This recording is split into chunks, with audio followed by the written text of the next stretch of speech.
Hello everyone, welcome back to my channel जिसका नाम है science in math with Kirti. तो आज जो हम पढ़ने वाले हैं वो हम पढ़ रहे हैं आपकी क्लास 10th का चैप्टर नंबर 1। और उसका जो आज हम टॉपिक पढ़ेंगे वो हम पढ़ेंगे रासायनिक अभिक्रिया के प्रकार। तो इससे पहले जो हमने पिछली क्लास में पढ़ा था वो हमने ये पढ़ा था कि कैसे किसी रासायनिक समीकरण को संतुलित किया जाता है।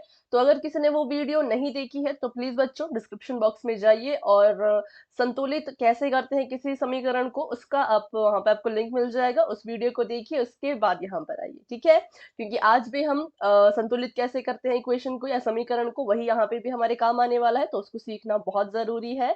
और दूसरी बात, अगर आप इंग्लिश मीडियम के स्टूडेंट हैं तो बच्चों ये वीडियो आपके लिए नहीं है। इंग्लिश मीडियम की वीडियो भी डिस्क्रिप्शन बॉक्स में आपको मिल जाएगी, तो वहां से आप इंग्लिश मीडियम में इसी सेम टॉपिक को पढ़ सकते हो, ठीक है। तो चलिए शुरू करते हैं अपनी आज की क्लास को, जो कि है रासायनिक अभिक्रिया के प्रकार। तो जैसे कि हम पढ़ चुके हैं रासायनिक अभिक्रिया क्या होती है, कैसे बनती है, उसको हम संतुलित कैसे करते हैं।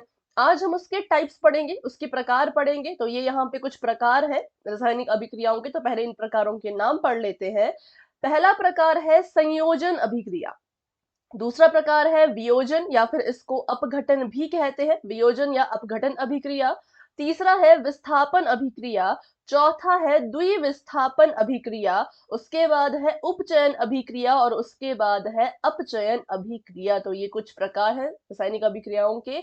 एक उष्मशोषी और उष्म विरोधी भी होती है हमारे पास अभिक्रियाएं, उनके बारे में हम अगली क्लास में पढ़ेंगे।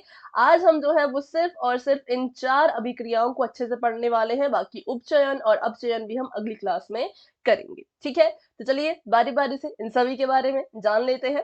सबसे पहले शुरू करते हैं हम संयोजन अभिक्रिया को। संयोजन को अगर मैं आपको इंग्लिश में इसका नाम बताऊं तो इंग्लिश में इसको कॉम्बिनेशन कहते हैं। मतलब जहां पर दो चीजों का संयोग होता है, दो चीजें आपस में मिलती है, उसको हम संयोजन अभिक्रिया कहते हैं। जैसे आप इसकी परिभाषा भी पढ़ सकते हो, ऐसी अभिक्रिया जिसमें दो या दो से अधिक पदार्थ, ठीक है, दो भी हो सकते हैं, दो से ज्यादा भी हो सकते हैं।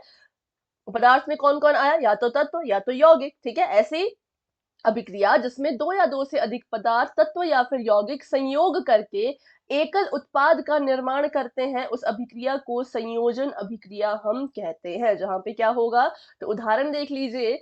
जैसे कि ये हमने कोई तत्व लिया जिसका नाम मान लीजिए ए है, और हमने दूसरा तत्व लिया जिसका नाम मान लीजिए बी है। तो जब इनके बीच में हमने अभिक्रिया कराई तो अभिक्रिया के बाद ये दोनों एक दूसरे के साथ ऐसे मिल गए, इनका जो है वो संयोजन हो गया, कॉम्बिनेशन बन गया। तो बस इसी तरह के जहां पे भी आपको अभिक्रियाएं दिखेंगी जहां पे पहले दो चीजें या तीन चीजें अलग अलग हो, पहले चीजें कैसी हो, अलग अलग हो, लेकिन अभिक्रिया के तुरंत बाद वो चीजें एक साथ हो जाएं, तो उसे हम क्या कहते हैं, संयोजन अभिक्रिया कहते हैं, ठीक है। तो चलिए बढ़ते हैं आगे और इसके थोड़े से कुछ उदाहरण ले लेते हैं। जैसे कि यहाँ पर आप देख रहे हो NaCl2, ठीक है। Na में जब मतलब सोडियम में जब हमने क्लोरीन को जोड़ा तो हमारे पास सोडियम क्लोराइड बन गया। क्या बन गया, सोडियम क्लोराइड। तो बस ये हमारे लिए संयोजन अभिक्रिया है, क्योंकि पहले सोडियम अलग था, क्लोरीन अलग था, लेकिन अभिक्रिया के बाद ये दोनों ही मिल गए, संयोजन इनके बीच हो गया, NaCl बन गया, सोडियम क्लोराइड बन गया। तो इसको हम संयोजन अभिक्रिया का नाम देंगे। मतलब आपको एग्जाम में क्वेश्चन कैसा आता है, आपको एग्जाम में क्वेश्चन ऐसा आ जाएगा, इतना आपको लिख रखा होगा, यहाँ पे खाली स्पेस दिया जाएगा, खाली स्थान भरो, ऐसा आ सकता है। या फिर आपको आ सकता है कि बताइए बच्चों ये किस तरीके का जो है वो, ये किस तरीके की अभिक्रिया है, ऐसा भी आ सकता है। और क्योंकि आप देख पा रहे होंगे मैंने इस अभिक्रिया को संतुलित नहीं किया है, तो बस इसलिए मैंने कहा कि पहले संतुलन वाली वीडियो देख लो फिर यहाँ पर आओ, क्योंकि यहाँ भी हम संतुलित करने की प्रैक्टिस को जारी रखेंगे, क्योंकि वो बहुत जरूरी है, ठीक है। चलो यहाँ मैंने देखा एक ही सोडियम, यहाँ पर भी एक ही सोडियम, यहाँ मैंने देखा दो क्लोरीन, लेकिन यहाँ पर तो एक ही क्लोरीन है। तो क्या करें भाई, दो क्लोरीन चाहिए, तो मतलब मुझे यहाँ पर दो लगाना पड़ेगा। अब मैं बराबर कर रही थी क्लोरीन को, है ना, लेकिन क्लोरीन को संतुलित करने के चक्कर में Na बिगड़ गया, है ना। अब देखो यहाँ पे दो क्लोरीन क्लोरीन हो गए, दो ही सोडियम हो गए। लेकिन अगर हम अभिकारक में देखें, अभिकारक में तो भाई दो क्लोरीन है, क्लोरीन तो स्टेबल हो गया, संतुलित हो गया, पर सोडियम बिगड़ गया। तो यहाँ पर अगर दो सोडियम है तो यहाँ पर भी दो ही सोडियम होने चाहिए। तो ये हमारी संतुलित समीकरण बन गया, ठीक है। किसका, तो Na+Cl2 देता है हमें NaCl। और ये किस तरीके का आपके पास अभिक्रिया है, तो ये संयोजन अभिक्रिया है। चलिए आगे बढ़ते हैं, इसको फिर से बैलेंसिंग करके मैं लिख लेती हूँ। चलो अगला है Al जमा O2 और ये हमें दे रहा है एल्यूमिनियम ऑक्साइड। Al मतलब एल्यूमिनियम, O2 मतलब ऑक्साइड। तो एल्यूमिनियम को जब ऑक्साइड में जोड़ा तो हमें एल्यूमिनियम ऑक्साइड मिल गया। अब इसको भी हम यहाँ पे बैलेंस कर लेते हैं। तो पहले देखो एल्यूमिनियम अलग था, ऑक्सीजन अलग था, लेकिन जैसे अभिक्रिया हुई दोनों जो है वो एक ही तत्व बन गए। तो इसलिए क्या हुआ, हम इसको कहेंगे कि ये क्या है, एक संयोजन अभिक्रिया है। इसको भी बैलेंस करते हैं। यहाँ पर 2 एल्यूमिनियम है तो यहाँ पर भी 2 लगाना पड़ेगा। अच्छा यहाँ पे तो 3 ऑक्सीजन है, तो अभी एल्यूमिनियम को मत करो, है ना, अभी एल्यूमिनियम को मत करो यहाँ पर, क्योंकि हम करेंगे तो दिक्कत हो जाएगी। पहले ऑक्सीजन को कर लेते हैं। यहाँ पे 2 ऑक्सीजन, यहाँ पर 3 ऑक्सीजन, तो हम क्या करेंगे, इसकी गुणा 2 से करवा देंगे और इसकी गुणा 3 से करवा देंगे। तो देखो ये बैलेंस हो गया, 3 दूनी 6, यहाँ पर भी 6 ऑक्सीजन, 3 दूनी 6, यहाँ पर भी 6 ऑक्सीजन। ऑक्सीजन को बैलेंस करने के चक्कर में एल्यूमिनियम बिगड़ गया। तो चलिए 2 दूनी 4, है ना, मतलब 4 एल्यूमिनियम है, तो हमें यहाँ पर भी 4 लगाना पड़ेगा। तो हमारा समीकरण अब संतुलित हो चुका है। देखो 4 एल्यूमिनियम 4 एल्यूमिनियम, 6 ऑक्सीजन 6 ऑक्सीजन। तो चलिए बढ़ते हैं आगे। अगला उदाहरण देख लीजिए। तो अगला उदाहरण यहाँ पे इसको फिर से लिख लेते हैं पहले तो बैलेंस करके। ठीक है, एक मिनट। ये था 4, यहाँ पर 3 और यहाँ पर 2। H2 जमा Cl2 दे रहा है HCl। हाइड्रोजन में जब क्लोरीन को आपने जोड़ा तो आपको हाइड्रोजन क्लोराइड मिल गया। यहाँ पे 2 हाइड्रोजन है, यहाँ पे 2 क्लोरीन है, यहाँ पे 1 हाइड्रोजन 1 क्लोरीन, तो हम यहाँ पे 2 लगा देंगे। तो इससे क्या हो जाएगा, हाइड्रोजन भी 2 हो जाएंगे और क्लोरीन भी 2 हो जाएंगे। ठीक है, तो ये सारे के सारे उदाहरण हैं आपके संयोजन अभिक्रिया के।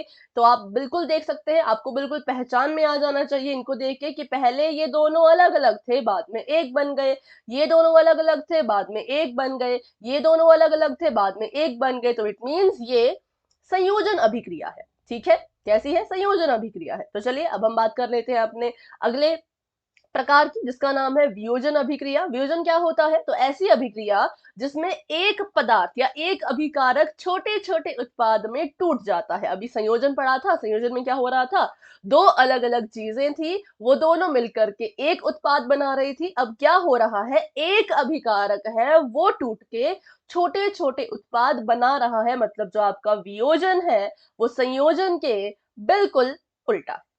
चलो देखो यहाँ पे, अब यहाँ पर देखो हमारे पास अभिकारक एक ही है। अब हमने क्या किया, हमने जब इसको कुछ रिएक्ट किया या जो भी इसके साथ हमने किया, तो फिर ए टूट गया अलग और बी टूट गया अलग। अच्छा अब क्या करेंगे इसमें ऐसा, तो देखो अगर हमें किसी चीज को तोड़ना है, ठीक है, तो हमें क्या करना पड़ेगा, उसको बाहरी फोर्स देनी पड़ेगी, है ना, बाहर से हमें कोई फोर्स देनी पड़ेगी, तब जाके चीज टूटेगी। जैसे मान लीजिए कोई पत्थर है, पत्थर को तोड़ना है, पत्थर को तोड़ने के लिए हमें बाहर से हथौड़ा मारना पड़ेगा या फिर कोई और पत्थर मारना पड़ेगा, कुछ तो करना पड़ेगा ना, कुछ तो हमें फोर्स लगानी पड़ेगी कि वो चीज उसके टुकड़े हो जाए। तो उसी तरह से यहाँ पर जो हमारा ये तत्व होगा, इसके साथ भी हमें कुछ करना पड़ेगा, हमें इसको एनर्जी देनी पड़ेगी, कुछ हमें इसको एनर्जी प्रोवाइड करानी पड़ेगी कि ये अलग अलग होके टूट जाए। अब हथौड़ा मारते हैं, हथौड़े में एनर्जी होती है, हथौड़े की एनर्जी से ही पत्थर टूटता है ना। तो वैसे ही हम भी इसको एनर्जी देंगे, ऊष्मा देंगे, या ऊष्मा एनर्जी कुछ भी हो सकती है, वैसे तो मैक्सिमम टाइम हीट होती है। ऊष्मा देंगे तो ऊष्मा दे करके ये खुद ब खुद टूट जाएगा। ठीक है, तो जब बड़ी चीज से छोटी छोटी चीजों में टुकड़े हो रहे हैं तो समझ जाना वहां पे वियोजन हो रहा है। जैसे कि ये हमारे पास था FeSO4। ठीक है, हमारे पास था FeSO4, इसको हमने हीट किया, इसको हमने ऊष्मा दी, तो हीट करने पे क्या हुआ, ये जो एक पदार्थ था, ये जो एक तत्व था, ये छोटे छोटे टुकड़ों में टूट गया। तो कभी भी आपको ऐसा कोई समीकरण दिखे, ऐसी कोई अभिक्रिया दिखे जहां पे क्या हो रहा हो, कोई एक चीज अलग अलग भागों में टूट के गिर रही हो, तो आप उसको क्या कहोगे कि ये वियोजन अभिक्रिया है। ये है फेरस सल्फेट और इसने हमें दिया फेरस ऑक्साइड और SO2 प्लस SO3। ठीक है, अब हमने इसको हीट दी, हीट देने पे क्या हुआ, तो ये टूट गया। ये हमारे पास एक चीज थी, इसको हमने हीट दी, ऊष्मा दी, तो ये इन 3 टुकड़ों में टूट गया। अब इसको क्या करना है, इसको हमने संतुलित करना है। तो यहाँ पर देखिए आपका जो आयरन है वो 1 है, सल्फर जो है 1 है, ऑक्सीजन जो है वो 4 है। यहाँ पे देखो तो ये 2 है ना, आयरन 2 है, ऑक्सीजन जो है वो 3 4 5 6 7 8, ऑक्सीजन जो है वो 8 है, क्योंकि पता है हमें जुड़ जाएगा। 3 2 6, 3 2 5 और 3 जोड़ा तो 8, ठीक है। और सल्फर की बात करें तो सल्फर यहाँ पर 2 है। तो अब हमने ऑक्सीजन को, यहाँ पे 8 ऑक्सीजन है, यहाँ पे 4 ही है, 4 को 8 बना सकते हैं, बिल्कुल बना सकते हैं, तो चलिए बनाते हैं। तो अगर मैं यहाँ पर 2 लिख दूं तो ये खुद ब खुद बन जाएगा 4 दूनी 8। अब देखिए तो यहाँ पर भी ऑक्सीजन 4 दूनी 8 हो गई, यहाँ पे भी 8 ही थी। अगर आयरन की बात करें तो आयरन यहाँ पर 2 है, यहाँ पर भी 2 है, ठीक है। सल्फर की बात करें तो सल्फर यहाँ पर 2 हो गया और यहाँ पे भी सल्फर 2 थे। तो हमारा ये जो केमिकल रिएक्शन है ये बैलेंस हो चुका है, संतुलित हो चुका है। तो चलिए आगे बढ़ते हैं और अगला कर लेते हैं। अच्छा, यहाँ पे हमने इसको 2 दिया था और अब बैलेंस हो गया था आराम से। अब इसको कर लेते हैं, ये है कैल्शियम कार्बोनेट। कैल्शियम कार्बोनेट को भी जब आप हीट करोगे, ऊष्मा दोगे, तो ये भी इसके टुकड़े हो जाएंगे कैल्शियम ऑक्साइड और कार्बन डाइऑक्साइड में, ठीक है। अब इसको बैलेंस कर लेते हैं, यहाँ पे एक कैल्शियम, यहाँ पे एक कैल्शियम, यहाँ पे एक कार्बन और यहाँ पे एक कार्बन, यहाँ पे 3 ऑक्सीजन और यहाँ पर भी 3 ही ऑक्सीजन थे। तो इसका मतलब इसको बैलेंस करने की, संतुलित करने की जरूरत नहीं पड़ेगी, ऑलरेडी पहले से ही संतुलित है, ठीक है। पर इनको पहचाना सीखो बच्चों। CaCO3 आपके पास था, कैल्शियम कार्बोनेट था, उसको हीट दी तो वो 2 चीजों में टूट गया। अब टुकड़े, ऐसा नहीं, ऐसा मत समझना कि यहाँ पे मैम ने एक चीज लिखी है और उसके 2 टुकड़े किए हैं तो हमेशा 2 ही टुकड़े होंगे, जी नहीं। इसलिए जो आपका पहला एग्जाम्पल था, देखो यहाँ पर 3 टुकड़े हुए हैं। तो जितने मर्जी टुकड़े हो सकते हैं, लेकिन जो आपका अभिकारक होगा वो सिर्फ एक होगा। अभिकारक में कोई जमहा का निशान नहीं होगा, सिर्फ वो जितना भी होगा वो एक ही होगा और उसके टुकड़े टुकड़े जो है वो होते जाएंगे। तो समझ जाना यहाँ पे वियोजन हो रहा है, ठीक है। चलिए आखिरी उदाहरण पढ़ लेते हैं इसका। जिंक कार्बोनेट को जब हीट करोगे तो ये देगा जिंक ऑक्साइड और कार्बन डाइऑक्साइड। तो फिर से यही चीज, इसको भी बैलेंस कर लेना है। जिंक एक, ऑक्सीजन 3, ऑक्सीजन 3, कार्बन एक ऑलरेडी बैलेंस है, पहले से संतुलित है, संतुलित करने की जरूरत नहीं पड़ी। चलिए आगे बढ़ते हैं, बस ये था इसके बारे में। तो अभी कर लेते हैं अगला अपना प्रकार, जो कि है विस्थापन अभिक्रिया। विस्थापन अभिक्रिया वह होती है जिसमें एक परमाणु या परमाणुओं का एक समूह दूसरे परमाणु द्वारा विस्थापित हो जाता है। विस्थापन का मतलब है जगह को ही बदल देना, चेंज कर देना, डिस्प्लेस कर देना, जिसको इंग्लिश में हम डिस्प्लेसमेंट रिएक्शन भी कहते हैं, ठीक है। तो यहाँ पे आप देख सकते हो ए के साथ बी था, पहले क्या था, ए और बी आपस में थे और उसके बाद जो है जमा सी इनसे अलग था, ठीक है। ए और बी जो है वो एक तत्व बना रहे थे, एक यौगिक बना रहे थे और सी जो है वो अपना अलग से था। बट जैसे ही रिएक्शन हुआ, जैसे ही हमने इनके बीच में अभिक्रिया कराई, बी ने अपनी जगह को बदल दिया। अभिक्रिया से पहले बी ए के साथ था, लेकिन अभिक्रिया के बाद जो बी है वो सी के पास चला गया और ए अकेला रह गया, ठीक है। तो बस इसी को हम कहते हैं विस्थापन, जब कोई अपनी जगह को चेंज कर दे। जैसे बी ने अपनी जगह चेंज कर दी, पहले ए के साथ था फिर सी के पास चला गया। तो इसके उदाहरण देख लेते हैं। इसके उदाहरण देख लीजिए, NaBr, सोडियम ब्रोमाइड, ठीक है। इसको जब आप क्लोरीन के साथ आपने इसको जब अभिक्रिया कराई, ठीक है, आपके पास सोडियम ब्रोमाइड था अभिक्रिया से पहले, जैसे आपने इसकी अभिक्रिया करवाई क्लोरीन के साथ, तो क्या हो गया, इस क्लोरीन ने इस सोडियम को ले लिया और ब्रोमीन जो है वो बिल्कुल अकेला रह गया, ठीक है। ब्रोमीन कैसा रह गया, बिल्कुल अकेला रह गया। तो बस ये हमारा है डिस्प्लेसमेंट रिएक्शन। जब आप किसी की जगह को कोई ले लेता है तो फिर उसको हम विस्थापन अभिक्रिया कहते हैं। तो सोडियम ब्रोमाइड के साथ जब क्लोरीन ने अभिक्रिया की तो क्लोरीन ने सोडियम को ले लिया, या क्लोरीन का या ब्रोमीन का ऐसा कहें, या फिर सोडियम का ऐसा कहें, उसने अपनी जगह बदल दी, पहले ब्रोमीन के साथ था फिर क्लोरीन के पास चला गया, तो इसमें इसका विस्थापन हो गया, ठीक है। अब इसको बैलेंस करते हैं, सोडियम एक, क्लोरीन 2, क्लोरीन 1, ब्रोमीन 1, ब्रोमीन 2। तो पहले क्लोरीन को कर दें, अगर हम क्लोरीन को अगर हम स्टेबल करें तो यहाँ पर 2 क्लोरीन। अच्छा, अब क्लोरीन को ठीक करने के चक्कर में सोडियम बिगड़ गया, ठीक है। तो सोडियम को भी 2 लगा दो, 2 सोडियम। और ब्रोमीन देखो, तो जब आपने सोडियम को संतुलित किया तो उसके साथ ब्रोमीन भी संतुलित हो गया, क्योंकि यहाँ पे भी 2 ब्रोमीन आ गए और यहाँ पे भी 2 ब्रोमीन ही थे, ठीक है। चलिए एक और उदाहरण इसका ले लेते हैं। कॉपर ने जब अभिक्रिया की सिल्वर नाइट्रेट के साथ, तो क्या हुआ, कॉपर इसका नाइट्रेट ले गया, ठीक है।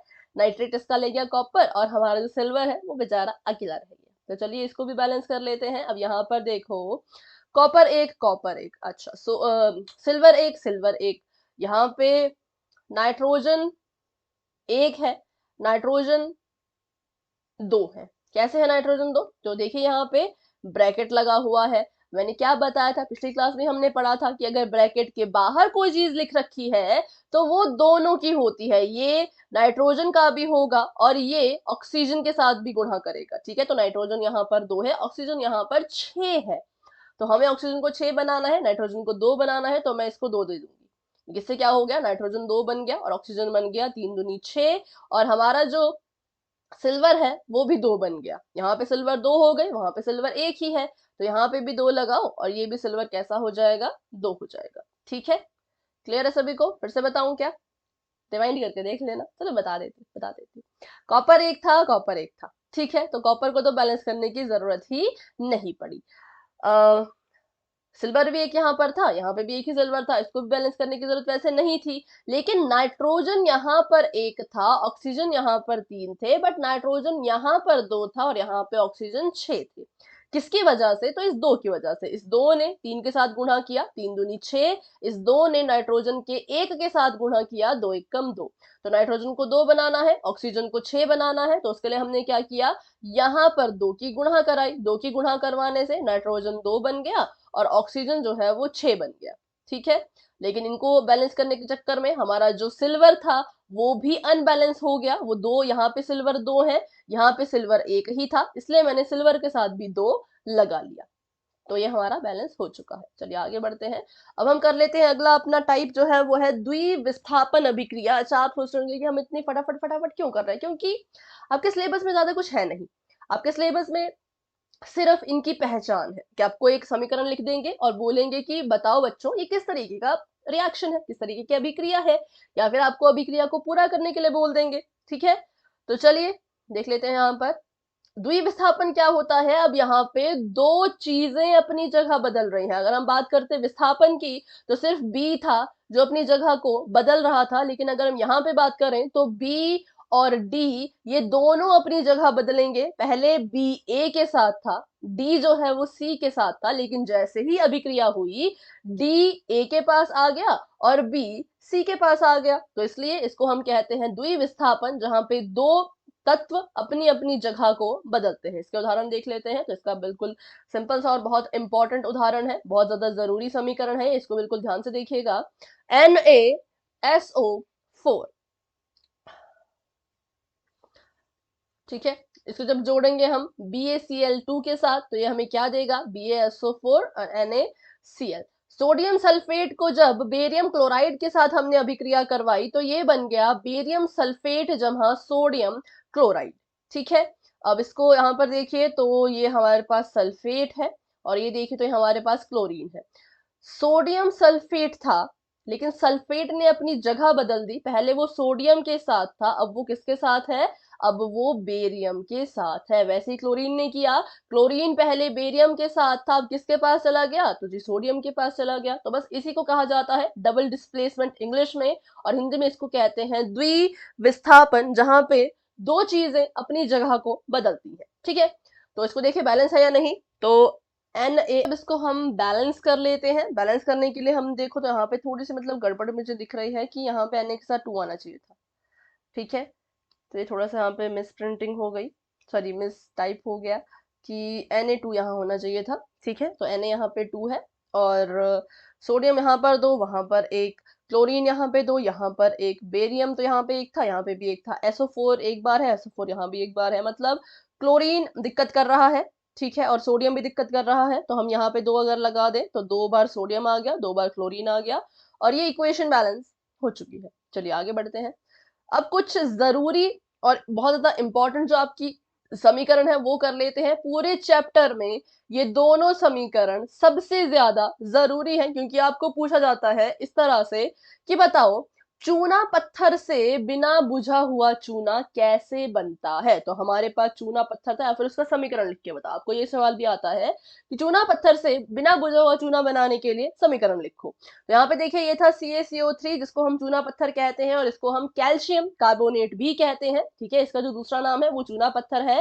चूना पत्थर मतलब सिंपल जो आपका चूना होता है, उसको जब हम डिकम्पोज करेंगे, उसका जब हम वियोजन करेंगे तो वियोजन से क्या हो जाएगा, वो टूट जाएगा CaO और CO2 में, मतलब वो टूट जाएगा बिना बुझे हुए चूने में और कार्बन डाइऑक्साइड में। तो आपने इसको याद रखना है कि चूना पत्थर का जब वियोजन होता है तो वियोजन होने के बाद, और वियोजन कैसे होगा, तो अगर हम इसको ऊष्मा देंगे तो ऊष्मा दे करके ही इसका वियोजन होगा, और ये कैसा बन जाएगा, तो ये टूट जाएगा बिना बुझे हुए चूने में और कार्बन डाइऑक्साइड में। फिर बात आती है कि अब इस बिना बुझे हुए चूने से बुझा हुआ चूना बनाना है, तो कैसे बनाएं? तो बिल्कुल सिंपल है। अगर आप बिना बुझे हुए चूने में वाटर की रिएक्शन करवा दें तो आपको मिल जाएगा बुझा हुआ चूना, मतलब कैल्शियम हाइड्रोक्साइड, और इसके साथ जो है वो ऊष्मा निकलेगी। क्या निकलेगी? ऊष्मा निकलेगी। ठीक है, तो ये दोनों बहुत जरूरी रिएक्शन है, इनको आप इंपॉर्टेंट मार्क करके लिख लो। चूना पत्थर से बिना बुझा हुआ चूना बनाने का समीकरण, और यहाँ पर बिना बुझे हुए चूने से बुझा हुआ चूना बनाने का समीकरण। तो इसको अगर हम बैलेंस करने चले तो पहले भी हमने समीकरण किया, ऑलरेडी बैलेंस था। यहाँ देख लेते हैं, कैल्शियम एक, हाइड्रोजन दो, ऑक्सीजन दो, ऑक्सीजन भी दो। ठीक है, ये भी ऑलरेडी बैलेंस है, तो इसको भी बैलेंस करने की, संतुलित करने की जरूरत नहीं है। ठीक है, तो चलिए आगे बढ़ते हैं। ये भी कुछ, अच्छा ये भी थोड़ा रॉन्ग हो गया, ये चूना पत्थर नहीं है, ये कुछ और है। ठीक है, तो ये है आपका लेड, इसको हम कहते हैं लेड। लेड जब कॉपर क्लोराइड के साथ रिएक्ट करेगा तो ये बन जाएगा लेड क्लोराइड, और कॉपर अकेला रह जाएगा। ठीक है, तो अब बताइए कौन सा वाला रिएक्शन है ये? अच्छा, पीछे तो मैंने पूछा ही नहीं, मुझे बताओ ये कौन सा वाला रिएक्शन है, कौन सी वाली अभिक्रिया है? तो ये आपका वियोजन अभिक्रिया है, क्योंकि इसमें क्या हो रहा है, एक चीज है जो क्या कर रही है, टूट रही है। ठीक है, उसको हम ऊष्मा दे रहे हैं और वो टूट रही है छोटे छोटे टुकड़ों में, तो ये वियोजन अभिक्रिया हुई। फिर हम बात करें इसकी, तो CaO में जब आपने पानी को मिलाया तो क्या हो गया, इनका एक ही प्रोडक्ट बन गया, एक ही उत्पाद बन गया। ऊष्मा तो चलो निकली, पर ऊष्मा को हम एज ए प्रोडक्ट नहीं लेते, जो हमारे पास प्रोडक्ट बचता है वो ये होता है। तो इसको हम कहेंगे कि ये दो अलग अलग चीजें थी, A+B था, ये जब इसको रिएक्ट करवाया, अभिक्रिया कराई, तो ये AB बन गया। तो इसलिए ये जो अभिक्रिया है ये संयोजन अभिक्रिया है। ठीक है, कैसे अभिक्रिया है? संयोजन अभिक्रिया है, और ऊपर वाली जो है वो वियोजन। लिख लेते हैं इसको, ये जो अभिक्रिया है बच्चों ये वियोजन अभिक्रिया है, और नीचे वाली जो अभिक्रिया है ये संयोजन है। चलिए आगे बढ़ते हैं। यहाँ पे हम बात कर रहे थे कि लेड ने जब कॉपर क्लोराइड के साथ रिएक्ट किया, अभिक्रिया की, तो हमें मिला लेड क्लोराइड और साथ में मिला कॉपर। सबसे पहले बात कर लेते हैं कैसे अभिक्रिया है। तो ये विस्थापन अभिक्रिया है, क्योंकि क्लोरीन पहले कॉपर के साथ था, लेकिन अब देखो क्लोरीन किसके साथ है, लेड के साथ है, तो क्लोरीन ने अपनी जगह बदल दी, जगह बदल दी मतलब इसका विस्थापन हो गया। अब इसको बैलेंस करते हैं, लेड एक, क्लोरीन दो, कॉपर एक, पहले से ऑलरेडी बैलेंस है, बैलेंस करने की जरूरत नहीं पड़ी। ठीक है, चलिए अब आ चुका है सिल्वर नाइट्रेट। ये जब रिएक्ट करेगा हाइड्रोजन क्लोराइड के साथ तो हमें मिल जाएगा सिल्वर क्लोराइड और हाइड्रोजन नाइट्रेट। ठीक है, HNO3 इसको हम कहते हैं। तो चलिए अब करते हैं इसको भी बैलेंस। पहले तो देख लेते हैं किस तरह का ये अभिक्रिया है। तो चलिए सोचिए, अभी मैं नहीं बताऊंगी, पहले आप सोचो, अपना आंसर कमेंट बॉक्स में जाके फटाफट से देके आओ, और फिर आगे बढ़ते हैं।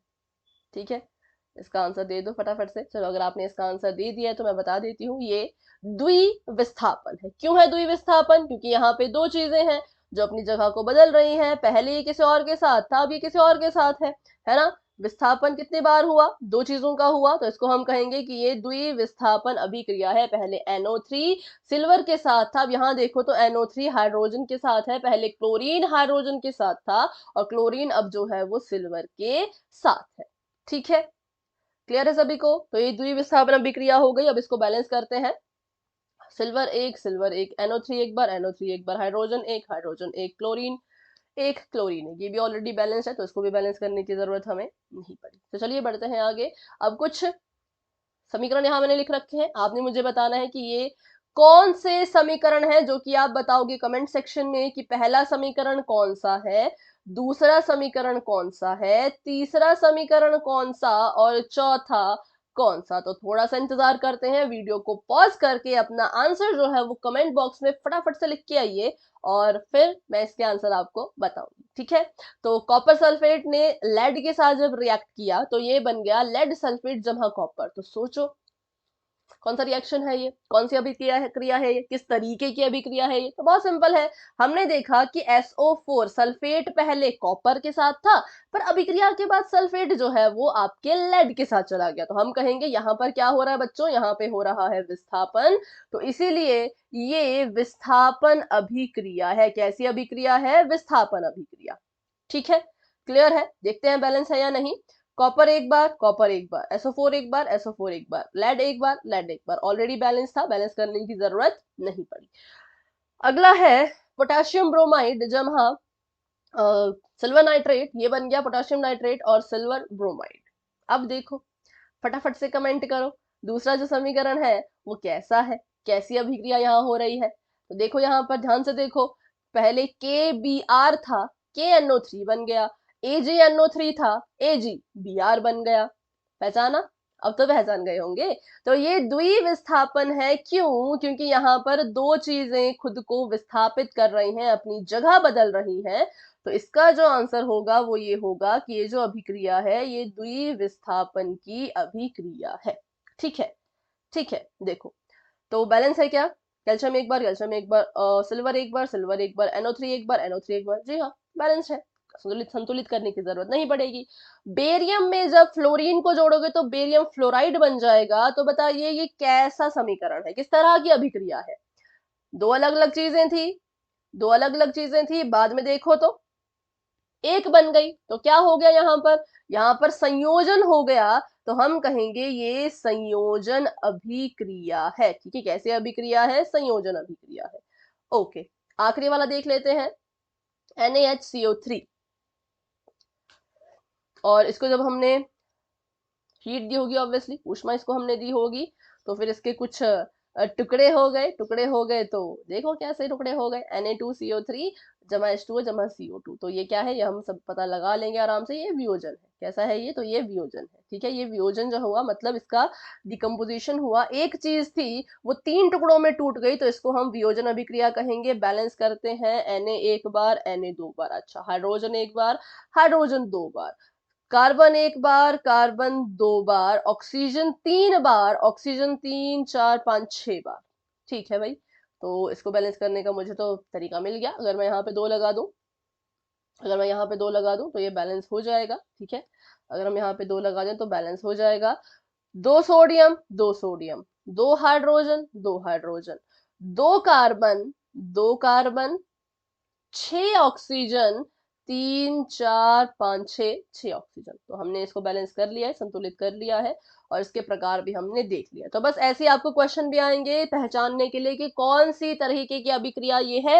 और आपको question fill in the blanks के रूप में भी आ सकते हैं। स्पेशली आपको बुझा हुआ चूना, बिना बुझा हुआ चूना, उस वाले रिएक्शन को तो याद रखना ही है, वो बहुत इंपॉर्टेंट रिएक्शन है। ठीक है, तो चलिए बच्चों, आज की क्लास को यहीं तक रखते हैं। आज हमने कुछ प्रकार पढ़े रासायनिक अभिक्रिया के। अगली क्लास में हम पढ़ेंगे कि उपचयन और अपचयन क्या होता है। फिर उसके साथ ही हम पढ़ेंगे कि ऊष्मशोषी और ऊष्मा विरोधी जो है वो अभिक्रियाएं वो कैसी होती हैं, क्योंकि उससे सवाल आते हैं आपको परिभाषा की। एक एक नंबर की परिभाषा आपको उनकी आ सकती है। ठीक है, तो उसको हम सीखेंगे अपने नेक्स्ट क्लास में। और आज की वीडियो अगर आपको पसंद आई हो तो इसको लाइक और शेयर जरूर करें, कमेंट भी आप जरूर करें, और चैनल को सब्सक्राइब कर लें ताकि नेक्स्ट वीडियो जब भी आए उसका आपको एकदम से पता चल जाए कि हाँ, नई वीडियो आ चुकी है। तो ठीक है, अभी के लिए बाय बाय।